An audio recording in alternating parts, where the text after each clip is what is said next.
There's sort of two types of people in the world when it comes to the three-body problem. There are those who see it as an allegory for climate change. So humans coming together to unite against a common threat, which in this case, since you haven't read the book, is an alien civilization. invasion. I did. Yeah. A friend of mine this weekend told me like 2 plot points. Okay, good. Yes. Okay. And then there are also those who see it as sort of an allegory for the trade or tech war between the US and China. Oh. So the idea that humans are going up against a much more technologically advanced opponent. And in this scenario, I guess Earth is China and the aliens are the US. Well, today we are firmly in that second camp. We're going to talk about US-China rivalry in tech. And in particular, one area of tech, AI. Right. So obviously AI, everyone talks about it all the time. We don't really know where it's going to go, but we know a few things in the meantime, which is that people are spending money like crazy on chips, but they're also spending money like crazy on talent. And anyone who is capable of doing sort of cutting edge research in AI, from what I can tell based on articles I write, like they basically just get to pick where they want to work and basically pick their salary. There's a great article in The Information a couple of weeks ago about Facebook hiring top researchers without even doing an interview. It's like, if you know this stuff, someone will hire you and pay you a lot of money. Yeah, and I have so many questions in this space. So first of all, like, who is an AI talent? Or what is an AI talent? Where do they come from? Is it the same as being a software engineer, but you have a slightly different area of expertise? I really don't know. And then secondly, I'm kind of curious how fungible the jobs are from what you just said. And the fact that companies are hiring without interviews and things like that, and that demand is so strong. It seems like you can just do AI anywhere, whether it's China or the US or somewhere else in the world, or whether it's a specific company versus another one. But so many questions on this AI talent war, I guess you could say. Totally. And there's two things. So I sort of consider myself a bit of an AI talent because I think I'm pretty good at coming up with ChatGPT. You are actually. Listeners, I have learned a lot from watching Joe enter his prompts, and I still find it incredibly endearing that you say please and thank you. Well, it's important for when AI becomes sentient that they're going to remember who said please and thank you. But beyond that, you know, there's this other element, and you already sort of alluded to it, but it's clear that for whatever reason, countries feel like AI almost as if it's a commodity. There must be every country, or there's this narrative being pushed by the industry, and maybe it's just a narrative to sell chips or subscriptions to the OpenAI APIs, et cetera. But there seems to be this narrative that every country must have some sort of homegrown AI strategy or data center or something. Like something about this technology seems to engender political and nationalistic anxieties. Yes, I think that's absolutely true. And we're back to sort of the three-body geopolitical tension point. But I am very pleased to say that we, in fact, have the perfect guest to talk about all of this. We're going to be speaking with Damien Ma. He is the managing director at Macropolo, which is the think tank at the Paulson Institute. And they publish something called the Global AI Talent Tracker. So actually keeping track of where AI talent is coming from, how much there is, and where it's going. So Damien, thank you so much for coming on All Thoughts. Thank you so much. It's great to be here. How long have you guys been doing this talent tracker, and what was the genesis? Because for me, ChatGPT and all the chatbots seem to have come out of nowhere almost basically a year ago. So how did you get an early start on tracking AI? Well, the original conception is that we thought a little bit hard about, what would you need to have a robust AI ecosystem or an AI industry? And we thought there are three key pieces. You need, obviously, compute power, so things like chips and the infrastructure. And you need, obviously, a lot of training data. Data is obviously everywhere now. And we thought the last piece that people haven't thought too much about is human capital, because it is a very human capital intensive area and discipline because it's highly complex and complicated. And you need highly trained people to be able to do it. So we thought nobody's really looked at the human capital side of things. Is there a way to do that? And so we sort of found this one conference that's widely known in the AI community as one of the most prestigious. And so we looked at papers and researchers that went to that conference. This was back in 2020 during the pandemic was when we first launched the initial tracker. That gave us our idea that's a proxy for sort of the top 20% of global AI talent. So this is not all AI talent. This is not everybody in the world, but this is really sort of what we might call the cream of the crop, top 20%. And within that, there's also the top 2%. So we're looking at really kind of the elite people, which is probably the type of people that's being fought over, most fiercely because people want the top talent. Real quickly, what's the conference? It's called the Newer IPS. It's a conference that's held, I think every year, but we didn't track it every year. We tracked it in 2020, and then we did it again, and we looked at the 2022. We were trying to see, had there been any changes after the 3-year pandemic to see if there were different mobility patterns. This is a conference that's mainly focused on neural networks, large language models, so a lot of things that are currently really pushing the frontiers of a generative AI. So we thought that those are the kinds of people that would probably want to work for the Googles and OpenAIs and, Baidu's of the world. And so that seemed like a good sampling. Again, we don't pretend that this is comprehensive, but it is sort of the elite 20% sample. Just real quickly, since you say you're able to distinguish between the top 20% and the top 2%, how do you do that part? I mean, it can't just be people who attend the conference. Like, how do you sort of grade or figure out, like, who is this specific ultra elite AI engineering talent? So we looked at authors whose papers got accepted, and within that acceptance, there's a oral presentation. You don't get accepted to the oral presentation unless you're really, really good. So there are only about 2% of people that got accepted to the oral presentation. So that to us was sort of the proxy for the 2%. This kind of leads into what I was wondering, which is what makes a really good AI engineer? Like, what is it that would lead them to be someone who presents at a conference like this? I mean, Joe just said, he's a really good prompt engineer. So they would let me present. Joe, I'm sure your invite's in the mail. Really curate the questions well. But I think that's a really good. But it's not just curating the questions, right? It's like coming up with the natural language models and things like that. Okay. Yeah. So I think it's a really good question, and I'm not sure the distinction is huge. I think the foundation of AI is all computer science.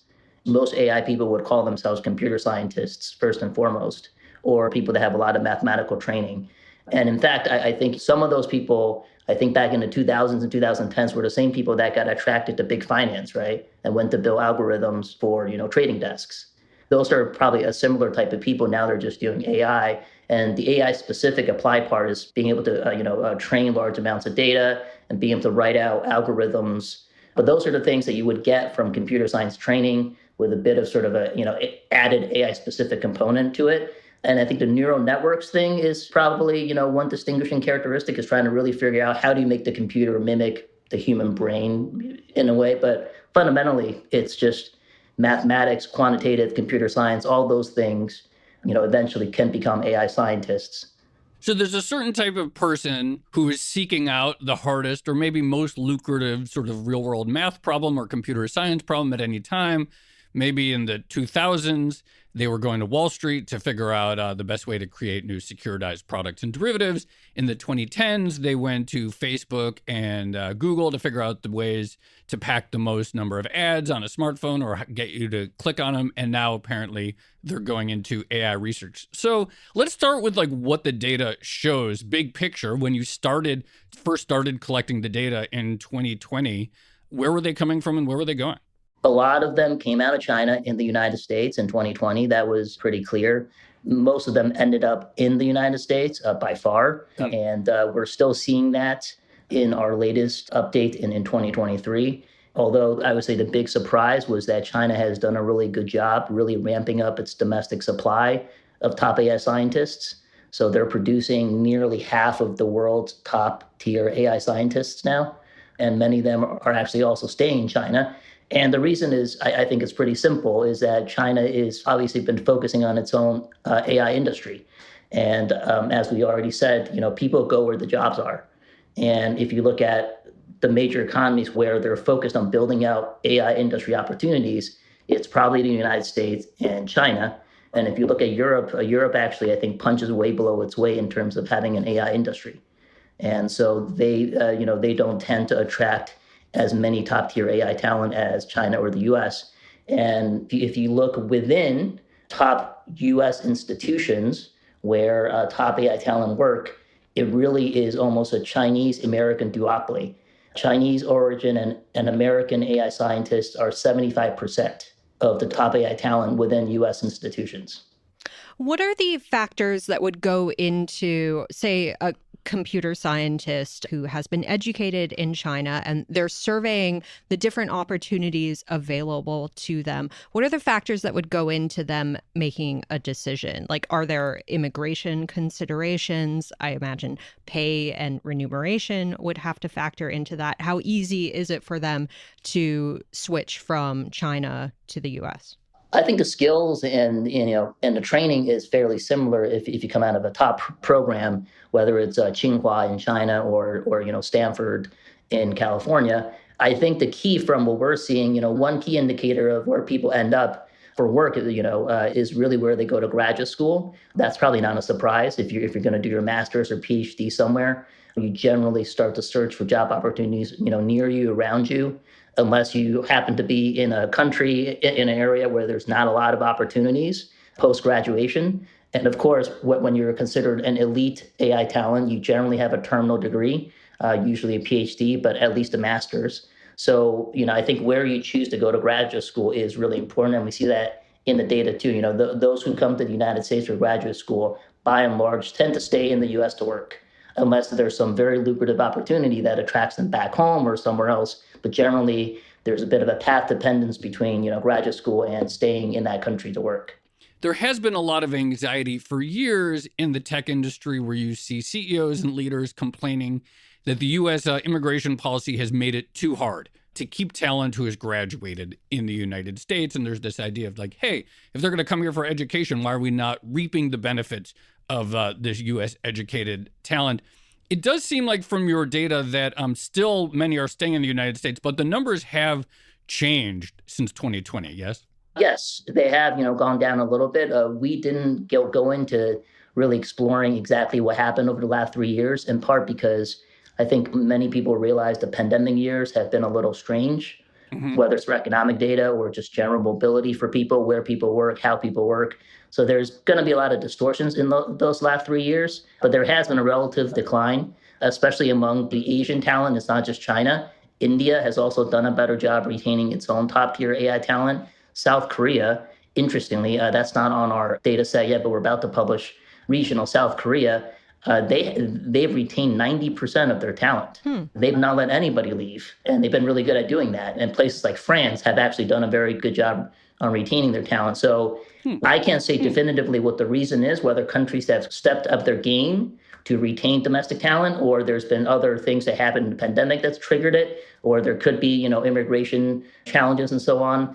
I think maybe in the future, when we do the next iteration, we will have more clarity to see the pattern. So I'd be a little hesitant to give definitive conclusions at this point. Tracy, if France does a really good job keeping their talent, who will fill the niche of blowing up trading desks with exotic derivatives if all of those École Polytechnique and Sciences Po graduates go into AI instead?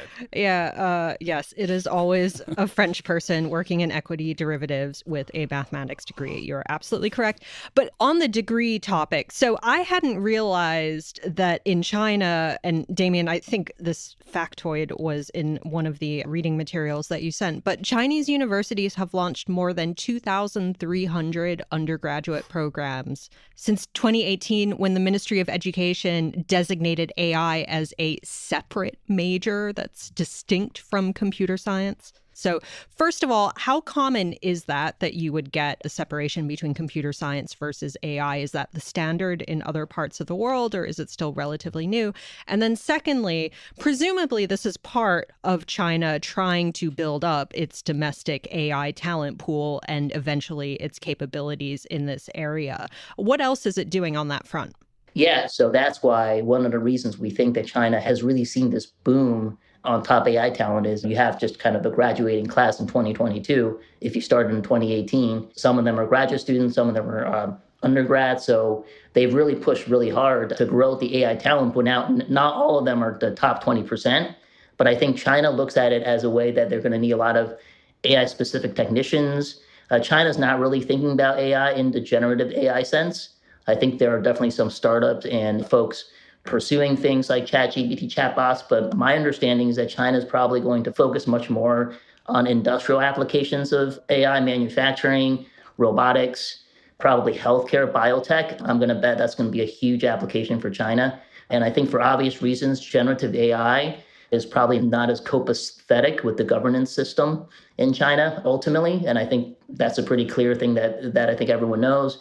But I think they're really looking at how to apply artificial intelligence to energy, to industry, to advanced manufacturing, or things like climate. That's where China is really focused on. And I think they feel like they need a lot more people, not just the cream of the crop, but sort of, middle level technicians, people that are just familiar with being able to like run data or to run Python or to just check all the data. So I think they're viewing AI as a very wide, expansive way of creating certain jobs.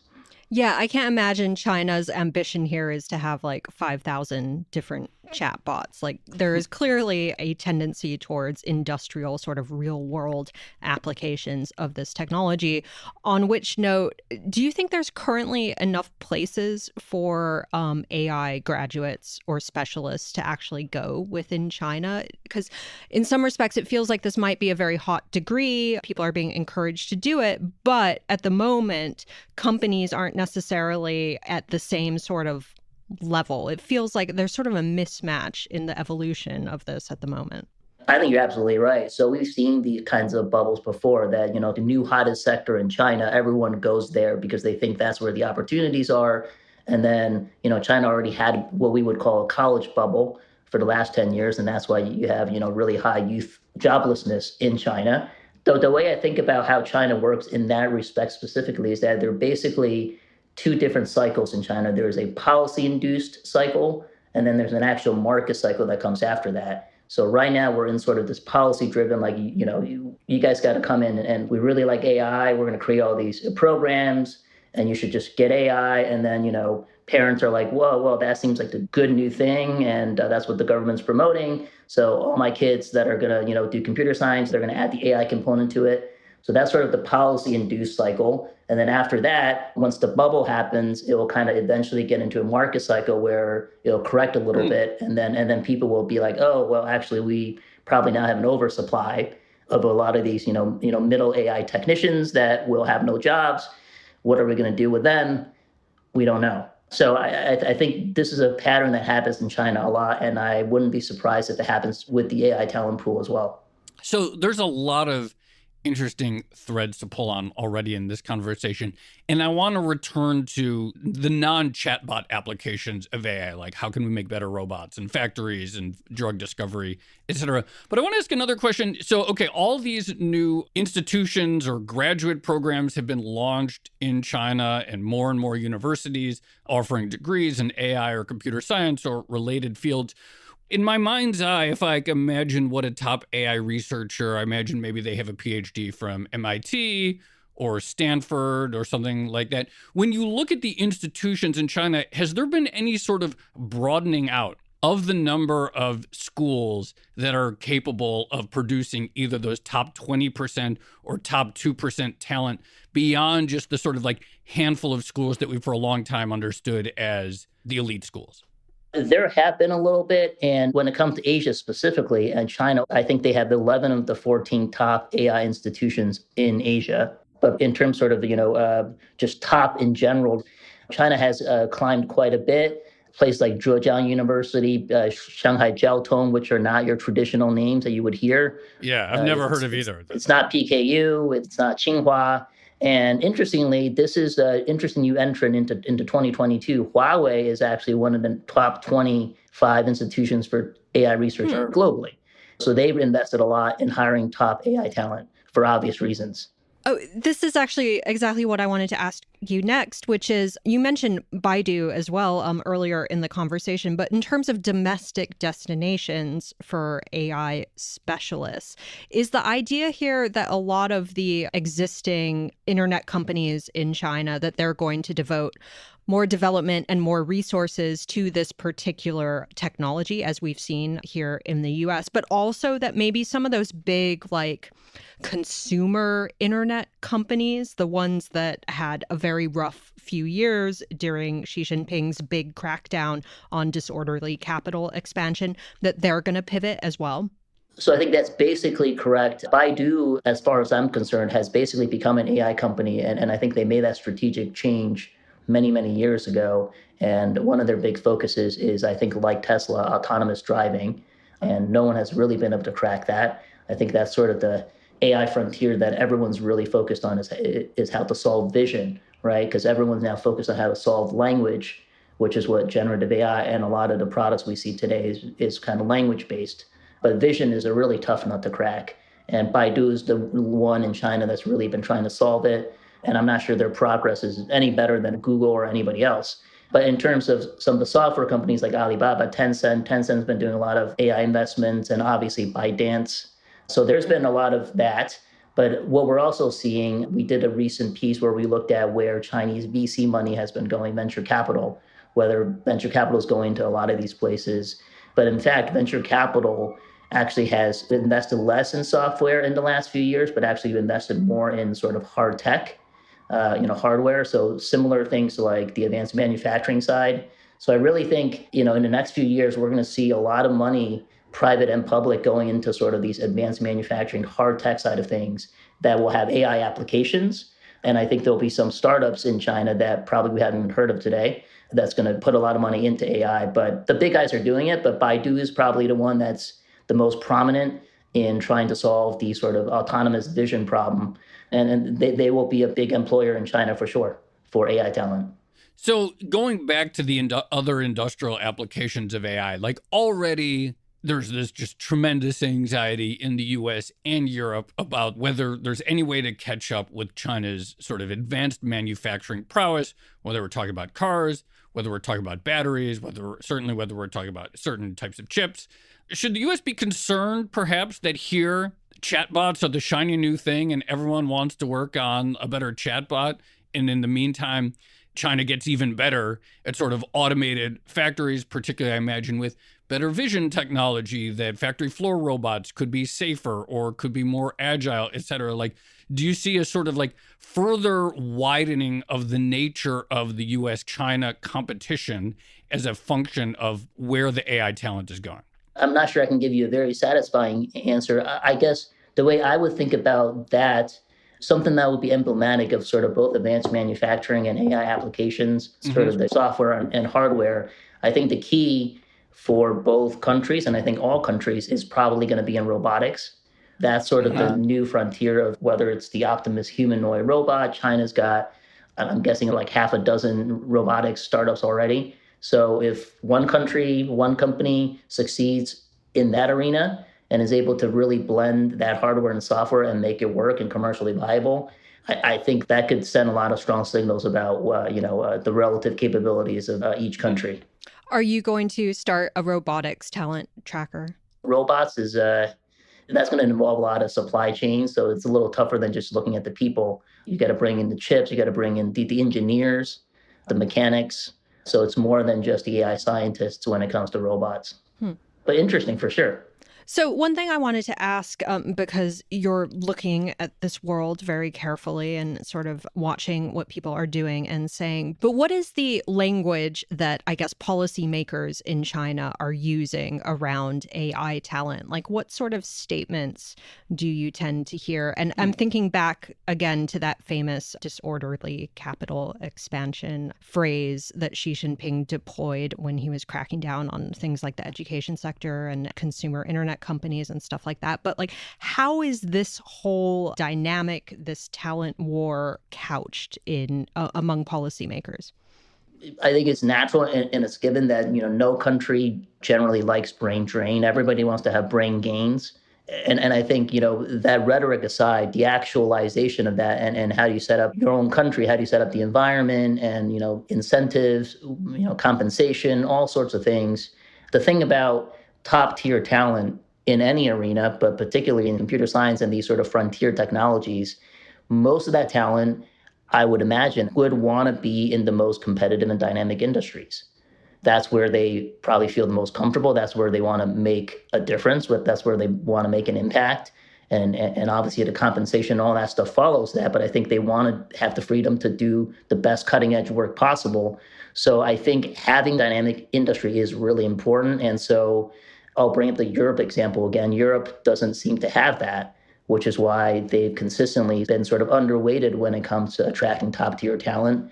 And if you look at the UK, which has been the main place in Europe where most top-tier AI talent work, but in UK, most of them work for Google DeepMind, which is a US company, right? Having that industry is, I think, really, really important. And so in our current debate about regulating AI and industry, I think it's going to get controversial. It's going to get testy. We all know that. We all can see that. But I think we have to think about, if countries want to attract the top tier talent, they want to work in the most cutting edge dynamic thing where they can do the coolest, the most transformative stuff possible. And if that's in America, great. But if China does that, maybe it's China. But right now, China still mainly relies on its own domestic talent.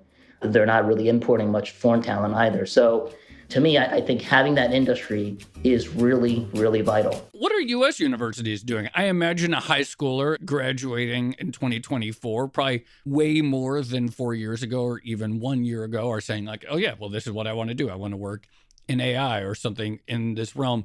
Have we seen an expansion of what U.S. universities are offering or capable of offering? Has there been that sort of supply side capacity increase here to take advantage of what is almost certain an increased interest in this industry? Well, did you see the WSJ piece yesterday where all the Gen Zs are becoming plumbers and electricians? Oh, yeah. I did. Yeah. A return to trades. Yeah, I mean, frankly, if I were 18, I might consider that route. But my understanding is that a lot of the top tier technical schools or things that have a technical school reputation, whether Stanford, Caltech, MIT, Carnegie Mellon, I mean, they definitely have AI programs. I don't know if it's to the, extreme volume that China has offered in a span of 2 or 3 years, but they've definitely added those. But again, the foundation really is computer science. So I think if you go in and study computer science or some sort of, mathematics foundation, that's going to get you into AI one way or another much easier than if you just go straight into sort of, AI, because you can't really think about AI without having any foundational knowledge from CS or mathematics. This might be a weird question, but it's related to the idea of people choosing to become plumbers or plasterers or whatever it might be. Do you sense a sort of like note of caution among potential graduates in the sense that a lot of people in recent decades were encouraged to go into coding and become fluent in Python or Rust or whatever it might be? And now we've seen the rise of AI. We've seen models that can actually write your code for you pretty much. And a lot of software engineers are currently a little bit worried about their job security and the outlook for their skills. Does that impact the potential AI talent pool at all? Like, is there a sense that, okay, I can get into this, but then maybe in 10 or 20 years, the AI is just going to be developing itself, right? Self-learning models are already a thing. So why get into it at all? Oh, yeah, that's a tough question. Can AI be so good that it doesn't need any human input anymore? Again, I've been watching the 3 Body Problem, so a little bit of a sci-fi bent. I don't know. I can't see that far into the future, but what I will say, I guess, kind of a more realistic near-term future, I think we said earlier that if AI is able to really solve human language, which is obviously a big indicator of human intelligence, and that seems to be a lot of where the efforts are, large language models and trying to figure out how to mimic human language, human thought through language. I would say one of the areas that's probably going to be in trouble is translators. That whole area, it seems like it's going to be probably, for lack of a better term, disrupted quite a bit. Or if you think about somebody that needs to do research in different languages, maybe in 2 or 3 years, I can read Japanese as easily as anyone else, just get it quickly translated on some AI software, and I can be pretty fluent in reading Japanese. That doesn't mean you shouldn't be studying foreign languages. So there are a lot of intellectual benefits to that. But I think as a research tool and as the ability to kind of use it as a way to understand the world, once AI really gets to that point, there are going to be a lot of, I think, disciplines like translation, interpretation, those kinds of things. It doesn't seem like there's going to maybe be a huge need for that sort of stuff. So in the earlier part of the conversation, we talked about 3 necessary components to have a domestic AI industry. One is talent, one is sort of infrastructure, and then the other one is just the pure compute. And, we see companies like Facebook, like they tout as an advantage, we just acquired so many H100s from NVIDIA and we're spending $10 billion. And I kind of get the impression that having a lot of computing power is a recruiting tactic. And that if you're a top AI researcher, you want to be at the place that has the most advanced, just sort of raw computing capacity. We know that there's a lot of restrictions on some of the cutting edge semiconductors going into China, and Jensen Huang of NVIDIA has talked about this and the constraints there.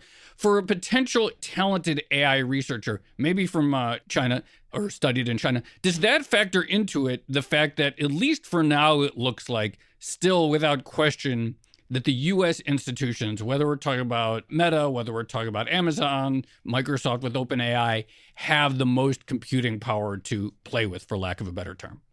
That could certainly be one attractive factor, but I can't remember where I read it, but I was shown like an interesting survey on one of the Chinese social media sites where apparently our AI talent tracker got some traction in Chinese. And so a bunch of AI people in China weighed in. And if I remember correctly, don't quote me on it, but I think one of the main things that stood out was that one of the things that really attract that kind of talent is the research environment, where they're able to have the freedom and the ability to have free thought and be able to, kind of pursue things that they think are really interesting, that are really worthwhile. So that stood out to me as a really important factor, and beyond the compute, prowess and beyond compensation, obviously. But I think it seems like, at least I think the United States still seems to really have that, culture by default. And I think that's a really important ingredient that people shouldn't forget about. Again, I just think top tier talent tend to want to be unencumbered, unrestricted, because they want to pursue things that they think are really, really, really interesting and groundbreaking.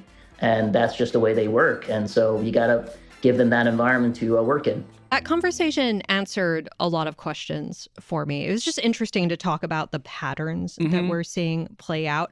I think it's kind of funny that in many ways, like this is a new technology that everyone is excited about, but it's kind of playing out the way a lot of stuff has played out historically, where the US has a lead at the moment, and then China is like rapidly on its heels and trying to build out its own capacity. And then Europe is like in the background publishing like thought pieces and new pieces of regulation about it. It's kind of funny. It's exactly right. I'm really interested in this idea that, I do think that in the US, if you say AI at this point, either people think about the text generators or the image generators, which are amazing. But this idea, and I think we're doing some more episodes coming up on it, but like there's also a lot of excitement that like there's more to AI than just human language. And we talked about it a little bit on the food automation episode, the idea that like if robots could sort of have the same framework where they're fed tons of data and then make better decisions so their arms aren't swinging or a slight deviation on the assembly line doesn't disrupt them, then, that could be incredibly powerful if they had enough training data about all of these different scenarios that they face. And so it's interesting to see that China, which seems to be, leading the world in many ways in terms of sort of electrical engineering capacity, that's also in alignment with where a lot of the AI researchers are going. Yes, absolutely. And I know I brought it up a number of times now, but that's why the consumer internet crackdown was so interesting to me, because China explicitly said, like, we don't want all this money pouring into another new online retailer. We have enough of those. Why don't you take that money and invest it in chips or something tangible like that? And so I do think we are seeing that tendency right now, that focus on like real world applications, industrial applications,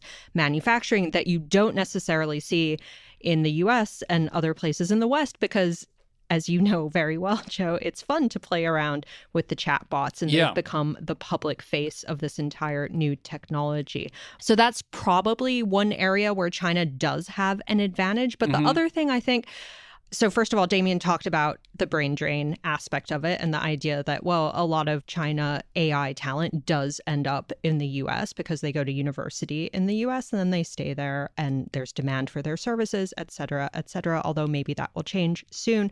But then the other thing I was thinking is you brought up that question of compute power and whether or not that's sort of a carrot for AI developers. I also wonder about data and data restrictions in China and what data sets they're playing around with, specifically for the large language models, but maybe for other things as well. That could maybe be a competitive advantage if you're really interested in this area. Maybe you want to go to a place that has bigger and more wide-ranging data sets like Damien was kind of alluding to. Totally.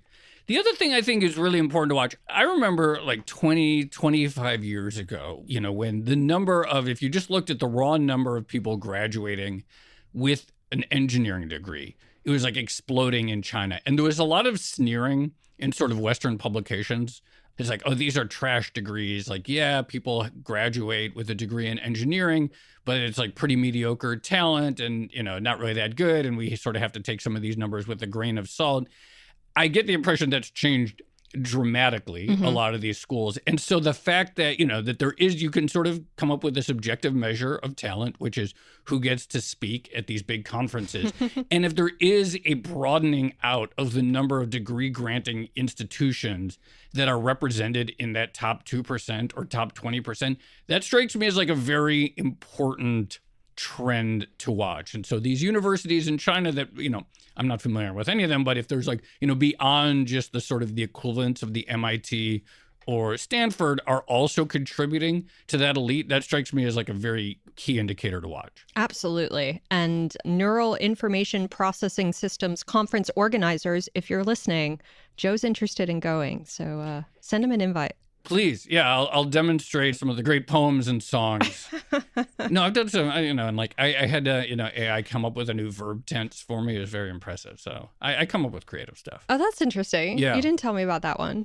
I didn't want to bore you with all my... It's not boring. All right. I'll show you that one. Wait, have you started using Claude? Yeah, I love Claude. It's better, right? There's something about it. I don't know objectively about it, but this is also another interesting question. So while we're talking about this is like another interesting thing I'm wondering about, which is what if it turns out that some of the sort of moats that we associate with software do not end up applying as well to AI? No, absolutely. Yeah. So it's like, I like, for whatever reason, because I like the interface, I like the way the nature of the language it speaks, I started using Claude a lot more in a way that I could never just imagine, say, like going back and forth between like, once I used Google in 2000, I never like went back to Yahoo after that, or something like that. I've been using Google ever since. It does make me wonder whether like it'll turn out that a lot of institutions with sufficient talent, with sufficient compute can kind of do the same thing and switching costs aren't that high. Yeah, I was wondering about this as well because the premise of this entire conversation was there's like a war going on and people are trying to develop their AI capabilities